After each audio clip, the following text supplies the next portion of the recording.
If you write HTML in any form, you need to stop and watch this video right now.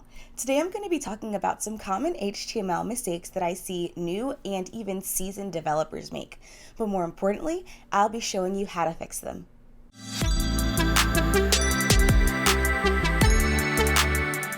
Hey everyone, welcome back to my channel. I hope you guys are having an awesome day. And if this is your first time seeing me, hey, I'm Bree and I am super happy to have you here.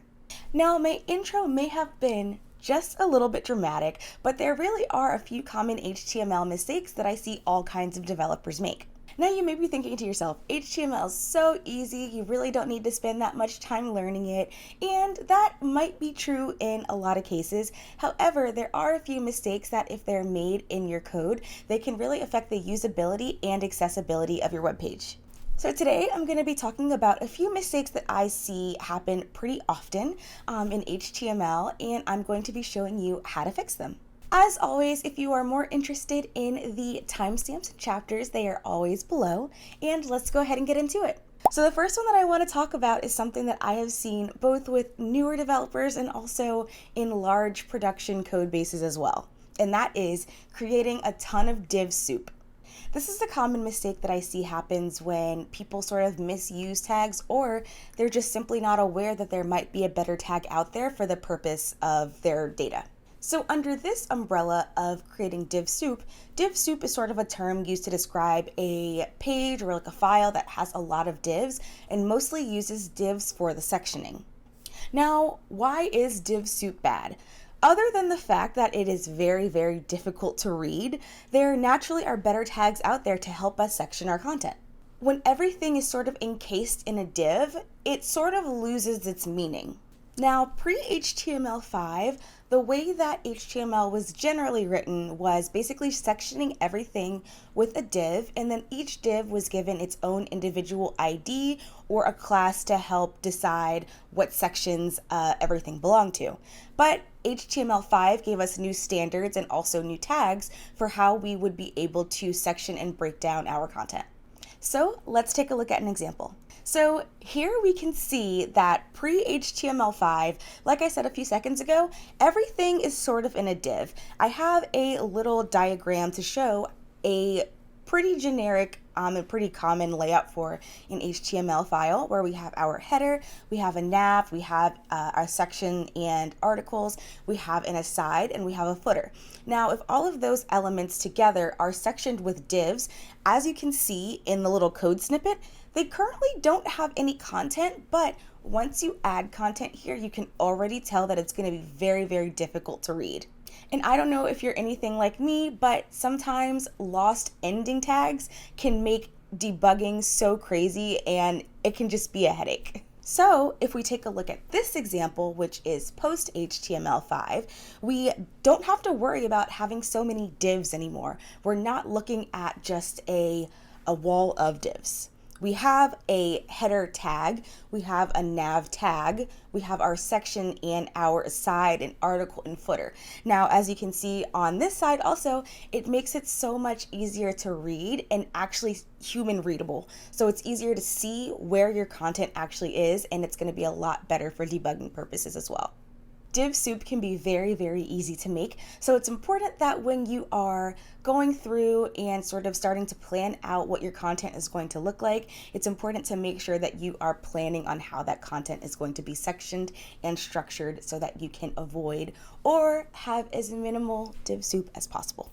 The second HTML mistake that I see fairly often is using the incorrect tag or the incorrect data attribute for the content that you're actually trying to show. So there are so many tags out there, and every tag has its own attributes. Some attributes are the same as other elements, but then different elements use it differently.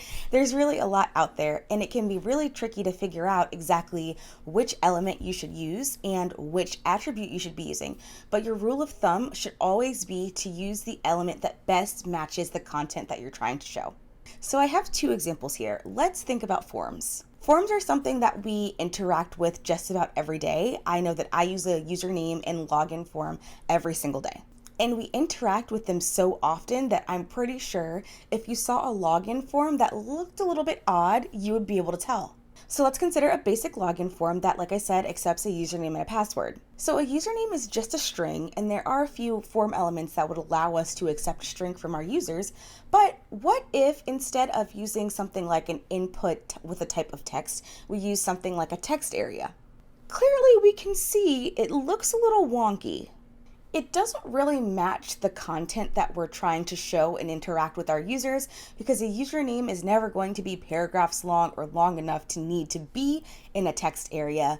But generally, this is a mistake, clearly, but it's not going to be a mistake that really hurts you too much in the long run.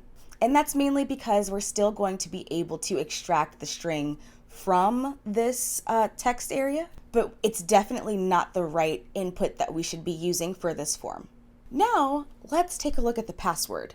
What do you think would happen if we used a different type attribute for the password? So typically, passwords use the input element with the type of password, but what if we accidentally changed that to text because maybe we weren't aware that there was a password option? Well, what would happen is your text would come through in plain text. That means it wouldn't be masked, and my super secret password is not so super secret anymore. Of course, this is not great because somebody could be walking past and looking over our shoulders, or there's a variety of things that could happen if our password is using the type of text instead of the type of password. And other than the security risks that this brings, this doesn't give your users confidence that you're going to be storing and interacting with their sensitive data in the correct manner. The third mistake, or the third thing that I see fairly often, is when developers sort of use elements based on their base styles or lack thereof instead of styling for what they want with CSS. Most elements have a default base appearance, but that doesn't mean we should be swapping out elements just because one has a base appearance that we like and the other one doesn't. So let's say that you're creating a page and it has a ton of headings. Let's say you have your very large H1, but you don't want your level 2 heading to be so big. So you swap out your level 2 H2 tag for something like an H4. And you swapped it out for the H4 because you like the size of it more. Then as you're continuing down, you go to your third level heading, which you're going to make an H3 because you like the sizing of it, and then continue on that way. So why is this a mistake? Why does it really matter? Your HTML, in most cases, I would say 99% of the time, if not 100, should have some sense of hierarchy to it. If we think about newspapers, I don't know who's read a newspaper recently, but if we think about them, the very largest heading is always the largest, and it's always at the top. It's the most important.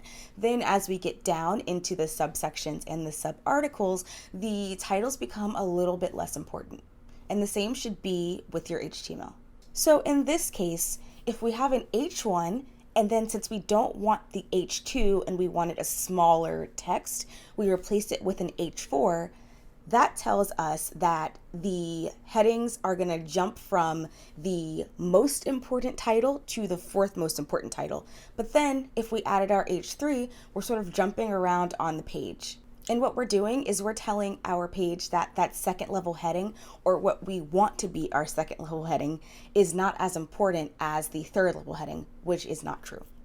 So the quick fix here is honestly to just add a CSS class, or really just add it in line if you're thinking about just changing the font size.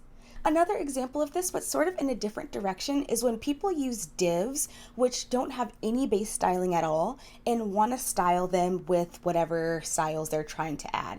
So something that I've seen, even in a production code base, is using a div to basically function as a button. Now, I've seen this a few times and I'm really not sure why, but basically the div was given a CSS class to style it. It was given a tab index so that it could be included in the tab order when somebody is pressing tab or using keyboard navigation to get through the page.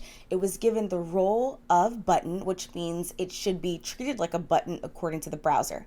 And it was given text input as well. So why is this hacky button kind of wrong?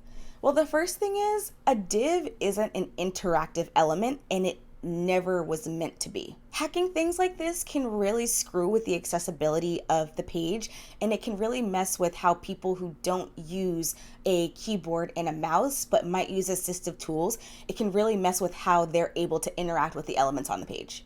And the fourth common HTML mistake that I have is not actually taking the time to learn how to use semantic HTML and learn the standards of HTML5. So I know HTML can seem a little unexciting if you're first getting started and you might be ready to just jump to JavaScript. But I promise you that a good solid foundation and understanding of HTML elements and what they actually do is really going to save you in the long run. And more importantly, sometimes learning skills isn't for you, it's for the people that you're trying to help.